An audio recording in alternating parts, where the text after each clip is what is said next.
इमरान खान से मुतालिक आज की कुछ लेटेस्ट अपडेट्स हैं। उनकी जमानत बहाल हो चुकी है, लेकिन जमानत बहाली के बावजूद उनकी गिरफ्तारी कानूनी करार दी गई है।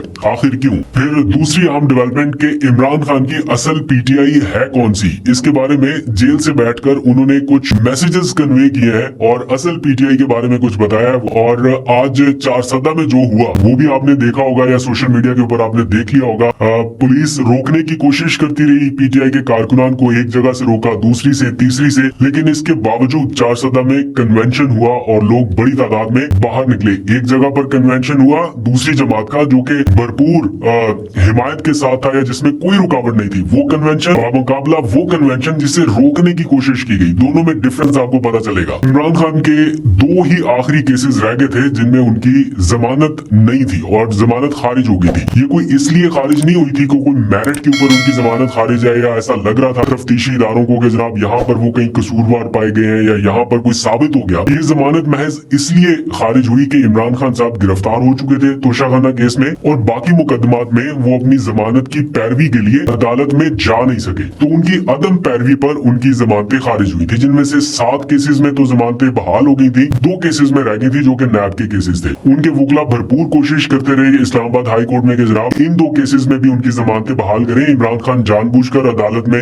पेश होने से गुरेज नहीं कर रहे, अगर चाहते हैं तो उनको पेश कर दिया जाए अदालत में और मेरिट के ऊपर फैसला हो जाए। लेकिन उस दरखास्त के ऊपर फैसला होने में एक बार समाअत हुई, अगले हफ्ते तक मुलतवी हो गई, उसके बाद समाअत हुई, फिर अगले हफ्ते तक मुलतवी हो गई। इस तरह करते करते करते करते जब नैब ने उनकी गिरफ्तारी डाल दी उस केस में, उससे अगले दिन यानी आज ये या एक दिन के बाद समझ ले, आज ये महफूज फैसला सुनाया गया है जिसमें ये कहा गया है कि अब चूंकि उनकी गिरफ्तारी हो चुकी है नैब के केस में, इसलिए उनकी जो जमानत की दरखास्त थी यानी जमानत कबल अज गिरफ्तारी यानी गिरफ्तार करने से पहले जो जमानत दी जाती है, ये तो दरखास्त गैर मौसर हो गई। इसलिए अब वो जमानत बाद अज गिरफ्तारी के लिए ही अप्लाई कर सकते हैं, वो भी 30 दिन के बाद। तो ये आज की कार्रवाई है। लेकिन इसके साथ जो तोशाखाना केस नैब का था उसमें इमरान खान साहब की जमानत बहाल कर दी गई। एक केस में जमानत बहाल कर दी गई, दूसरे केस में ये मौकफ अपनाया गया कि चूंकि अब गिरफ्तार हो चुके हैं इसलिए ये दरखास्त ही गैर मौसर हो गई। तो अच्छा होता कि अगर ये फैसला गिरफ्तारी से पहले आ जाता तो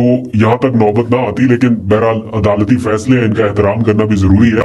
आप इख्तलाफ जरूर कर सकते हैं, लेकिन बहरहाल अदालती प्रोसेस है उसको भी देखना है। तो कितनी बार उनकी गिरफ्तारियां कानूनी हो गई? 9 मई को पहली बार गिरफ्तार हुए तो पता चला ये गिरफ्तारी कानूनी करार दी गई। फिर 5 अगस्त को तोशाखाना केस में गिरफ्तार हुए, ऑल्दो के वो केस किस तरह किस तेजी से वो ट्रायल चला के गिरफ्तार किया गया, लेकिन स्टिल उस वक्त वो गिरफ्तारी भी कानूनी करार दी गई। और फिर अब ये 13 नवंबर को दोबारा से गिरफ्तार हुए हैं नैब केस में और स्टिल ये गिरफ्तारी उनकी कानूनी और जायज करार दी गई है। मुझे बहुत अच्छे से याद है उनकी गिरफ्तारी से चंद दिन पहले बनीगाला जाना हुआ, ये गालबन उनकी गिरफ्तारी से पहले आखिरी मुलाकात थी। तो उसमें उनके हाथ में कुछ डॉक्यूमेंट्स थे और उनके पास कुछ वकील भी बैठे हुए थे और वो बार बार ये बता रहे थे कि ये है वो असल डॉक्यूमेंट, ये वो डॉक्यूमेंट है जिसकी मुझे तलाश थी। और उस डॉक्यूमेंट में क्या था, ये 190 मिलियन पाउंड वाला स्कैंडल जिसमें उनकी गिरफ्तारी की गई है उसके हवाले से नैब केस के मिनट्स ऑफ मीटिंग थे, यानी वो टेक्निकल डिटेल्स उन्होंने फिर बाद में आप लोगों से खिताब करते हुए कुछ बताई, जो कि अभी भी अगर आप चाहें देखना कि क्या था वो मैसेज, वो पीटीआई ऑफिशियल्स के पिन ट्वीट पे अभी भी आपको मिल जाएगी। तो इमरान खान साहब ने उस वक्त भी बड़ा क्लियर बता दिया था कि 190 मिलियन पाउंड की कहानी असल में है क्या और इस कहानी से जुड़े नैब के अपने मिनट्स ऑफ मीटिंग क्या बता रहे हैं। तो वो डिफरेंट स्टोरी थी। तो उससे भी पता चल रहा है कि अगर 190 मिलियन पाउंड इमरान खान की जेब में नहीं गया, इमरान खान के किसी रिश्तेदार की जेब में नहीं गया और वो है भी रियासत पाकिस्तान के पास, वो है भी सुप्रीम कोर्ट ऑफ पाकिस्तान के पास, तो बाहर से पैसा लाने के जुर्म में कौन सा केस बनता है और कैसे बनाया गया, इसकी अभी तक जो है ना वो ठीक से समझ हमें या तो आ नहीं सकी या हमें सही से कोई समझा नहीं सका कि एक्चुअली यहाँ पे करप्शन है क्या। आगे बढ़ते हैं। अब मैंने थोड़ी सी बात करनी है इमरान खान की असल पीटीआई के हवाले से कि असल पीटीआई है क्या और जेल से बैठ के इमरान खान इस वक्त क्या फैसले कर रहे हैं या क्या मैसेजेस जो है वो कन्वे कर रहे हैं। इस वक्त इंतखाबात का माहौल जैसे जैसे आगे आता जा रहा है, तो कोशिश यही है कि पार्टी के साथ तो जो हो ही रहा है, जो भी कोई कैंडिडेट हो जो इलेक्शन लड़ने की पोजीशन में है या लग रहा है कि ये स्ट्रॉन्ग कैंडिडेट हो सकता है पीटीआई की तरफ से इलेक्शन लड़ने के लिए, उसको किसी ना किसी तरह से मंजर से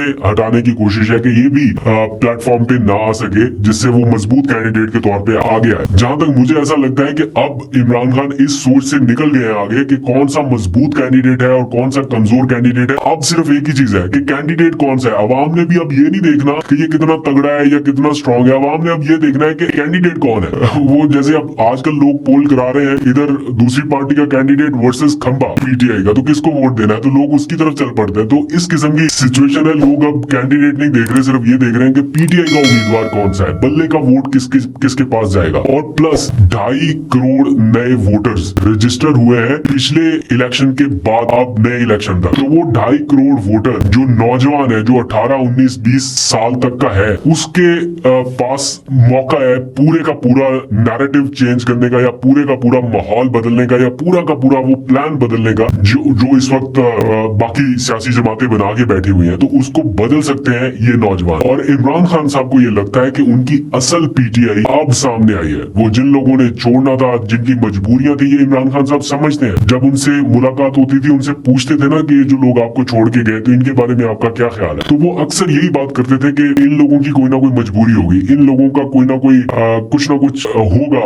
ऐसा जिनकी वजह से इन्होंने छोड़ा। तो वो बुरा नहीं मनाते थे, लेकिन वो ये कहते थे कि अगर ये स्टैंड करते अपनी जगह पे तो बहुत अच्छा होता। लेकिन अब उन्हें लगता है कि असल पीटीआई उनकी अब सामने आई है। ये जो लोग मुश्किल में खड़े हुए हैं, ये जो लोग इस वक्त उनके साथ हैं, और इसी किस्म की पीटीआई रेजिस्ट कर रही है। चारसदा में आपने आज देखा होगा क्या माहौल था चारसदा में। मतलब वहां से इतलात ये आ रही है कि पुलिस कन्वेंशन नहीं करने दे रही थी। एक बार रोकने की कोशिश, दूसरी बार रोकने की कोशिश, तीसरी बार रोकने की कोशिश। मैं इसका चशमदीद गवाह नहीं हूँ क्योंकि चारसदा में जा नहीं सका, लेकिन ऐसी सोशल मीडिया पर इतलात जरूर आई कि रोकने की कोशिश की गई।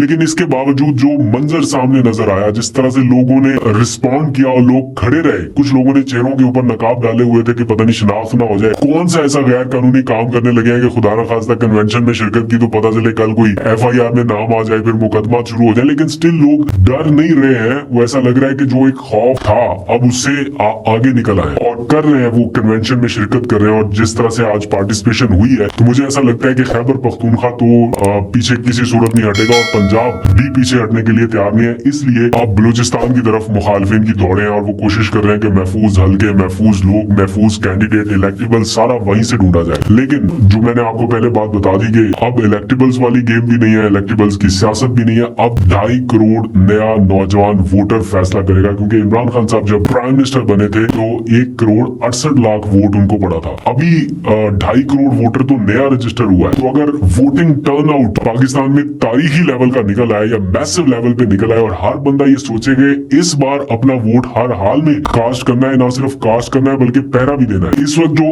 असल परेशानी का सामना पीटीआई को करना पड़ सकता है मेरे ख्याल में, वो सिर्फ एक चीज है कि ये जो इलेक्शंस कराने के माहिर हैं या इलेक्शन में हिस्सा लेने के माहिर हैं, ये क्यों माहिर हैं? क्योंकि इलेक्शन की एक दिन की एक साइंस है, सिर्फ एक दिन की। बाकी तो खैर कैंपेन तो होती है, लेकिन पोलिंग वाले दिन का इलेक्शन ही असल इलेक्शन है। जिसने उस दिन पहरा दे दिया, जिसने उस दिन अपना फॉर्म 14 रिसीव कर लिया, जिसने उस दिन वोटों की गिनती अपनी आंखों के सामने करा ली, अपने पोलिंग एजेंट्स बिठा लिए, बस ये थोड़ी सी टेक्निकल साइंस अगर किसी ने सही आजमा ली, मुझे नहीं लगता कि वो तब तक शिकस्त खा सकता है जब तक अवाम ने उसके खिलाफ वोट न डाले हो। अदरवाइज कोई और तरीका नहीं है। धांधली हो नहीं सकती अगर आप अपने पोलिंग एजेंट्स और अपनी पूरी इलेक्शन साइंस के साथ इलेक्शन कॉन्टेस्ट करें। तो अगर पीटीआई के नए कैंडिडेट्स इस साइंस को समझ गए या उनकी इतनी ट्रेनिंग हो गई, तो फिर तो बहुत बड़ा फर्क पड़ेगा। लेकिन जो हालात है वो थोड़े से डिफरेंट है। जो भी अपडेट होगी वो आपके साथ शेयर करते जाएंगे। इस वक्त बिलावल और नवाज शरीफ का और पीएमएलएन का वो जो रोमांस खत्म हुआ, उसके बाद की जो सिचुएशन है, वो एक दूसरे को ताने दे रहे हैं। 16 महीने की हुकूमत दोनों ने मिलकर एंजॉय की है, और अब उनमें से एक फरीक दूसरे को टॉन्ट कर रहा है कि 16 महीने की कारकर्दगी पे मुंह क्यों छुपा रहे हो। दोनों हिस्सेदार थे, दोनों बराबर के जिम्मेदार हैं, लेकिन एक दूसरे से पूछ रहा है कि तुम मुंह क्यों छुपा रहे हो। तो ये इस किस्म की सिचुएशन है। फिर बाप पार्टी का जो इस वक्त तनाजा चल रहा है कि उनके पास पीएमएलएन ने जाके ज्वाइनिंग्स कर ली, 30 के करीब लोगों को ज्वाइन करा दिया, और भी काफी कुछ हो गया। तो वो पीपल्स पार्टी वालों का शिकवा जायज है, वो मुबारकबाद तो दे रहे हैं कि ठीक है आपको मुबारक हो कि आपने बाप को साथ मिला लिया, लेकिन ये बताएं कि पीपल्स पार्टी को इसी बाप के साथ इत्तेहाद में आपने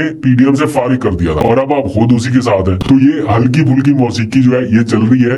मुझे नहीं लगता कि ये जो एक ऑपोजिशन काइंड ऑफ चीज चल रही है ये वाकई में रियल ऑपोजिशन है। बिकॉज मुझे ऐसा लगता है कि ये पीटीआई के वोटर्स को कहीं ना कहीं अपनी तरफ खींचने के लिए एंटी पीएमएलएन कोई नैरेटिव चलाया जा रहा है पीपल्स पार्टी की तरफ से। इस वीडियो को लाइक करें और चैनल को सब्सक्राइब करें ताकि हमारी हौसला अफजाई हो सके और आप तक हमारी नई वीडियोस पहुंच सकें। मिलते हैं इंशाल्लाह अगली नई वीडियो के साथ। जब तक के लिए अल्लाह हाफिज।